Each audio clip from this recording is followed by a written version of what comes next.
Hello friends, இன்றைக்கி நம்ம பார்க்க போகிறது ஜாப்பனீஸ் அனிமே சீரீஸான எமினன்ஷன் ஷேடோ சீசன் 1 எபிசோட் 12 தான் இன்னைக்குள்ள வீடியோவில் பார்க்க போகிறோம். நான் எப்போது சொல்கிற அதே டைலாக் தான். உங்களுக்கு இந்த வீடியோ பிடிச்சிருந்தது அப்படின்னா லைக் பண்ணிட்டு அப்படி மறக்காமல் நம்ம சேனலை சப்ஸ்கிரைப் பண்ணிடுங்க. ஏன்னா நீங்கள் சப்ஸ்கிரைப் பண்ணி சப்போர்ட் பண்ணீங்க அப்படின்னா தான் என்னால் டெய்லியும் சேர்ஃபுல்லாக வீடியோஸ் போட முடியும்.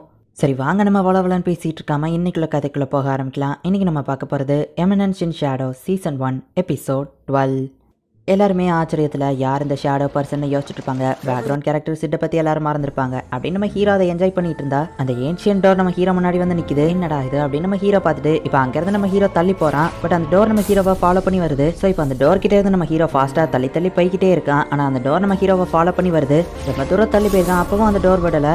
சரி, இதை என்ன ஃபாலோ பண்ணி வந்துகிட்டே இருக்கு, உள்ள போய் என்னதான் இருக்குன்னு பார்ப்போமே அப்படின்னு சொல்லி நம்ம ஹீரோ அதுக்குள்ள போறான். இப்போ கார்டர் ஸ்டைல் நடந்த அரினாவை காமிக்கிறாங்க. அந்த இடத்துலயே ஒரு டோர் இருக்கு. இதுக்கு வாய்ப்பே இல்லை அப்படின்னா அந்த ஷேடோ வர்த்தியானவன் அந்த காலுக்கு அதை ஆன்சர் பண்ணியிருக்கா அப்படின்னு ஆர்ச் பிஷப் பார்க்கவும் இங்க என்ன நடக்குதுன்னு ஓரியானாவும் அலெக்ஸாவும் கேட்கறா. அது இந்த சாங்சுரியோட டோர் ஒரே ஒரு நாள் மட்டும் தான் ஓப்பனா இருக்கும். பட் ட்ரையல் டைம்ல இந்த மாதிரி டோர் ஓப்பன் ஆனதா இதுக்கு முன்னாடி நான் பார்த்ததே இல்லை. கத்தீட்ரலுக்குள்ள இருக்கிற அந்த டோர் பிசிக்கல் டோர் தான். பட் இது இந்த இடத்துல வேணா எப்படி வேணா ஓப்பன் ஆகும். மொத்தமா இதுல 3 டோர் இருக்கு. வர்த்தியானவங்களை மட்டும் தான் இது உள்ள அலோவ் பண்ணும். அச்சோ, டோர் ஓப்பன் ஆயிட்டு இருக்கு, மக்கள் யாரையும் அது பக்கத்துல விடாதீங்க, சீக்கிரம் எல்லாரும் அனுப்புங்க அப்படின்னு அந்த ஆர்ச் பிஷப் சொல்றான். கார்டர் ஸ்டைல் கேன்சல் ஆயிடுச்சு, எல்லாரும் போங்க அப்படின்னு சொல்லி அந்த இடத்த விட்டு அனுப்புறாங்க. லேடிஸ் நீங்களும் கிளம்புங்க நம்ம சொல்லவா அவங்க கத்தி எடுக்கிறாங்க. பார்த்தா ஷேடோ கார்டன் எல்லாரும் அந்த இடத்துல வந்து நிக்கிறாங்க. நீங்க 2 பிரின்சஸும் கொஞ்சம் அமைதியா இருந்தா நல்லா இருக்கும். உங்ககிட்ட எங்களுக்கு எந்த பிரச்சனையும் இல்ல, எப்சலான் நீ பாத்துக்கோ அப்படின்னு ஆல்ஃபா சொல்றா.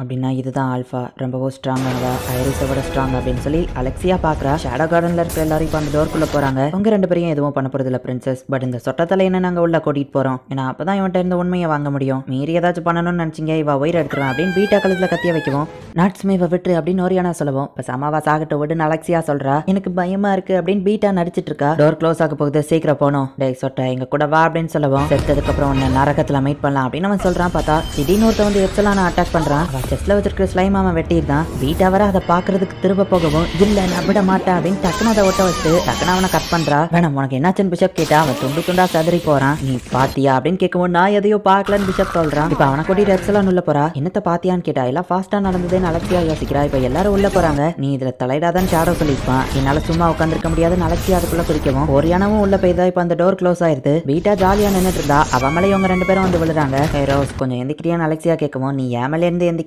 அப்படின்னு பீட்டா கேட்கறா. இவங்க உள்ள வந்திருக்கிறத பார்த்துட்டு ஆல்ஃபா போயிட்டு அவங்க முன்னாடி முறைச்சிட்டு நிற்கவும் நான் கால் தடுக்கி விழுந்துட்டேன், ஏன் முன்னாடி டோர் இருந்தது ஒன்று ஏன் தப்பு இல்லை அப்படின்னு அலெக்சியா சொல்லவும் சரி நீங்களும் உண்மையை தெரிஞ்சுக்கோங்க அப்படின்னு அலெக்சியா அவங்கள கூட்டிட்டு போறா. இதுதான் சாங்சுரியா, இது என்ன இடம் அப்படின்னு அவங்க பாக்குறாங்க. இந்த டீமனோட லெஃப்ட் ஆர்ம் இங்க தான் வச்சிருக்காங்க அப்படின்னு ஆல்ஃபா சொல்லவும் அப்ப அந்த கதெல்லாம் உண்மையா அப்படின்னு அலெக்சியா கேட்கறா. ஆமா, ஹீரோ ஒலிவியே தான் அதோட கையை வெட்டினாங்க. இதுதான் ஹீரோ ஒலிவியன்னு சொல்லவும் என்னது ஒலிவியே ஒரு பொண்ணா, ஆனா ஒரு ஆம்பளை செல்லாம் வெளியே இருக்குன்னு அலெக்சியா கேட்கவும் இது மட்டும் இல்ல இவங்க இன்னும் நிறைய விஷயங்களை மறைக்கிறாங்க, இது எப்படி எனக்கு தெரியும்னு பாக்குறியா அப்படின்னு அலெக்சியா அவளோட ஃபேஸை காமிக்கிறா. நீ ஒரு பொசஸ் ஆச்சு, நீ எப்படி உயிரோட இருக்க அப்படின்னு நம்ம கேட்கவும் பொசஸ்ட பத்தி எங்களுக்கு நல்லாவே தெரியும், உண்மையை உங்ககிட்ட கேட்டா சொல்ல மாட்டா, அதான் நாங்களே தெரிஞ்சுக்கலாம்னு இந்த இடத்துக்கு வந்திருக்கோம் அப்படின்னு ஆல்ஃபா வந்துட்டு அங்க இருக்கிற டோரை ஓபன் பண்றா. இதுக்கு வாய்ப்பே இல்ல, உன்னால எப்படி இதை ஓபன் பண்ண முடியுது அப்படின்னு அந்த பிஷப் பாக்குறான். மேஜிக்கல் எனர்ஜி இந்த டீமன் ஹீரோஸோட மெமரிஸ் எல்லாத்தையும் பிளாக் பண்ணி வச்சிருக்கு. அந்த மெமரிஸ் எங்கேயோ போக வழி இல்லாம இங்க தான் அடைஞ்சு கிடக்கு. அந்த ஹீரோ ஒலிவியவும் நானும் பார்க்கையும் ஒரே மாதிரி இருக்கும். உண்மையிலே ஹீரோ ஒலிவியக்கு என்னாச்சு நம்ம தெரிஞ்சுக்கிடலாம் அப்படின்னு ஆல்ஃபா உள்ள போறா. அப்படின்னா நீ தான் என்ன இந்த இடத்துக்கு சமன் பண்ணியா நம்ம ஹீரோ கேட்கவும் நான் எதுவும் பண்ணலேன்னு அரோரா சொல்றா. ஏன் முன்னாடி ஒரு கதவு இருந்துச்சு, அதை திறந்தா நான் இங்க வந்துட்டேன் நம்ம ஹீரோ சொல்லவும் நானும் இங்க இருந்து ஃப்ரீ ஆகணும் தான் ஆசை, நம்ம 2 பேருக்கும் ஒரே கோல் தானே அப்படின்னு வா சொல்லவும் வந்த வழியாவே நான் திரும்ப வெளியே போயிடவா,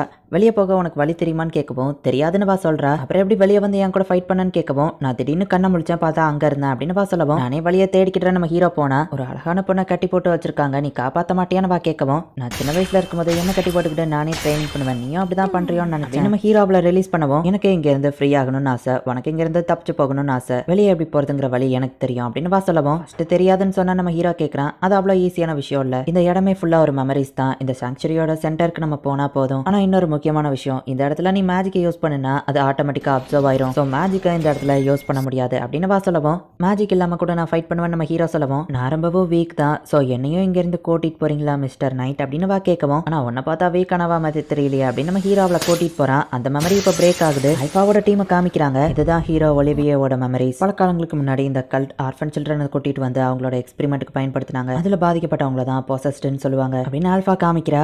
இது எந்த இடம் நம்ம ஹீரோ கேட்கவும் இது என்னோட மெமரி தான் அரோரா சொல்றா. இந்த சின்ன பொண்ணு பார்க்க ஒன்ன மாதிரியே இருக்கல, ஏன் அழுதுட்டு இருக்கா நம்ம ஹீரோ கேட்கவும் பெட்ல சூச்சு போயிருப்பாளோ என்னமோ. மெமரியை நம்ம பிரேக் பண்ணாதான் நம்மளால இங்க இருந்து போக முடியும் அப்படின்னு அரோரா வந்துட்டு நீ அலறதுனால எதுவும் மாற போறது இல்ல அப்படின்னு அவ சவுட்ல பொலிர்னு விடுறா. ஒரு சின்ன பொண்ணை இப்படியா அடிப்பா நம்ம ஹீரோ கேட்கவும் இது நான் தானே, சோ எந்த பிரச்சனையும் இல்லை அப்படின்னு சொல்லுவோம். அப்ப இது நீ தான் ஒத்துக்கிடுற அப்படின்னு நம்ம ஹீரோ கேட்கறான். ஹீரோ ஒலிவியன்னு சொல்லப்படுறவளும் அவங்க யூஸ் பண்ண எக்ஸ்பெரிமெண்ட்ல ஒருத்தி தான். பட் அவளோட பாடி டியாப்ளோ செல்ஸை ஏத்துக்குச்சு.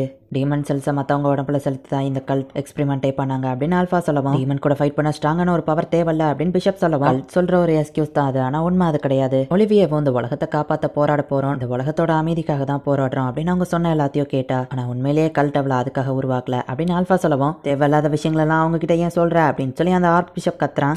டீமன் செல்ஸை எக்ஸ்ட்ராக்ட் பண்ணதான் ஒலிவியாவே அவங்க யூஸ் பண்ணிக்கிட்டாங்க. அதுக்கு அவளை அவங்க எங்க அனுப்புனாங்கன்னா அப்படின்னு காமிக்கிறா. இப்ப மெமரிஸ் சேஞ்ச் ஆகுது. பேட்டில் ஃபீல்டுக்கு அனுப்புனாங்கன்னு அலெக்சியா பாக்குறா. லெஃப்ட் ஆர்ம ஒலிவியை வெட்டி எடுத்தது நம்ம உண்மைதான், ஆனா கல்ட் அந்த லெஃப்ட் ஆர்மை யூஸ் பண்ணி அதோட செல்ஸை எக்ஸ்ட்ராக்ட் பண்ணி இதை தயாரிச்சாங்க அப்படின்னு ஆல்ஃபா காமிக்கவும், ஜீனான் இதை யூஸ் பண்ணது அலெக்சியாக்கு ஞாபகம் வருது. ஆனா இதோட சைட் எஃபெக்ட்ஸ் ரொம்பவே பயங்கரமா இருக்கும் ஆல்ஃபா சொல்றா. இது அந்த டீமனோட ஆமா எங்கப்பா பெருசா இருக்கே அப்படின்னு சொல்லி ரெண்டு பிரின்சஸும் பாக்குறாங்க. இந்த மாதிரி விஷயங்களை எதுக்காக இவங்க கிட்ட காமிக்கிறீங்க, போது இதை இப்பவே நிறுத்திக்கோங்கன்னு பிஷப் சொல்லவும், அங்க பாருங்க ஆல்ஃபா காமிக்கிறா. பார்த்தா அந்த பிஷப்பும் ஒரு சயின்டிஸ்டா இதுல ரிசர்ச் பண்ணிட்டு தான் இருந்திருக்கான். இந்த டேப்லெட் அதிகமான பவரையும் வயசாகாத ஒரு பாடியவோ கொடுக்கும், ஆனா இதுல ரெண்டு பிரச்சனை இருக்கு. அவனை பார்த்தா அவங்களுக்கு வித்தியாசம் தெரியுதா அப்படின்னு ஆல்ஃபா கேட்கவும், அந்த சைடு எஃபெக்ட் என்னன்னு எனக்கு தெரிஞ்சிருச்சு பாருங்க.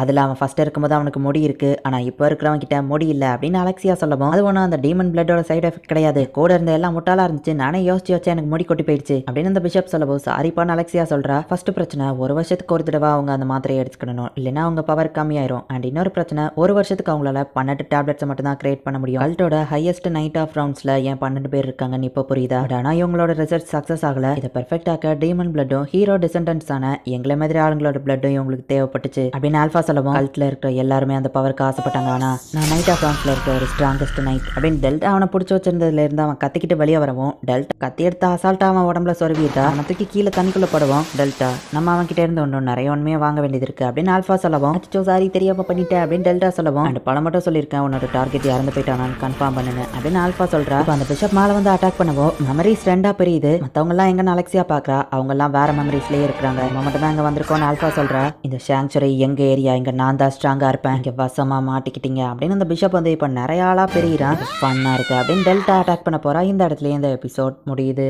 ஸோ அந்த கல்ட் ஆஃப் டியாப்ளோஸில் இருக்கிறவங்க வந்துட்டு டீமனை ரிவைவ் பண்ணுறதுக்கு மட்டும் ட்ரை பண்ணல, அந்த டீமனோட பவர் அவங்களுக்கு கிடைக்கணும், இட்டர்னல் லைஃப்பில் ரொம்பவே ஸ்ட்ராங்கான ஆளுங்களாக மாறணும் அப்படிங்கிறது தான் இந்த கல்ட் ஆஃப் டியாப்ளோஸோட நோக்கமே. பட் கல்ட் ஆஃப் டியாப்ளோஸோட அந்த எக்ஸ்பெரிமெண்ட் இன்னும் சக்ஸஸ் ஆகல. ஆல்ஃபா மாதிரியான ஹீரோ பிளட் லைனில் இருக்கிறவங்களும் டீமனோட பிளட்டும் அவங்களுக்கு தேவைப்படுது. இப்போ தான் கொஞ்சம் கொஞ்சமாக ஷேடோ கார்டன் உண்மையை கண்டுபிடிக்கிறாங்க. என்ன நடக்க போது நெக்ஸ்ட் எபிசோட் பார்த்து தெரிஞ்சுக்கோங்க. அண்ட் உங்களுக்கு இந்த வீடியோ பிடிச்சிருந்தது அப்படின்னா லைக் பண்ணிட்டு அப்படி மறக்காமல் நம்ம சேனலை சப்ஸ்கிரைப் பண்ணிடுங்க. தேங்க்யூ ஃபார் வாட்சிங். Bye guys. நெக்ஸ்ட் எபிசோடில் மீட் பண்ணலாம்.